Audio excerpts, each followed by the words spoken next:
खुलुमबाय आं उदांस्रि मोसाहारि बडलेण्ड बुब्लिनि जानानै बयखौबो बरायना लाबाय।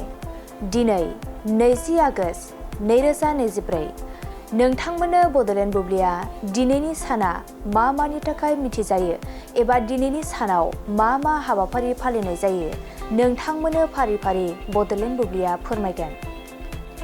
दिनैनि सानखौ वर्ल्ड मस्किटो डे महरै फालिनाय जायो। वर्ल्ड मस्किटो डेखौ बोसोरफ्रोमबो 20 आगस्टआव फालिनाय जायो। बे सानखौ सासे ब्रिटिश डक्टर सार रनाल्ड रसनि गोसोखांथियाव फालिनाय जायो। मानोना 1897 मायथाइनि 20 आगस्टआव जाथोसे थाम्फैखौ मेलेरिया गोसारहोनो हायो होनना मिथिना मोनदोंमोन। डक्टर सार रनाल्ड रसआ मेलेरिया आरो थाम्फैनि गेजेराव सोमोन्दोखौ गायसनदोंमोन। बेनिखायनो जारिमिनाव बे सानखौ गोसोखांनो थाखाय वर्ल्ड मस्किटो डेखौ फालिनाय जायो।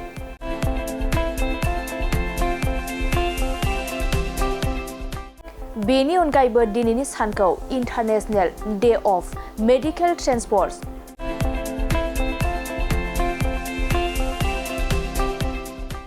नेशनेल लेमनेड डे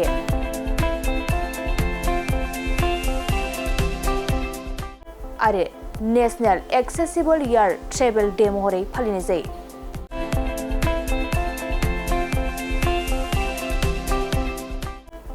नोंथांमोननो बडलेण्ड बुब्लिया दिनैनि सानाव मा हाबाफारिजों मिथिजायो आरो मा हाबाफारिखौ फालिनाय जायो फोरमायबाय। गोजोन्थों।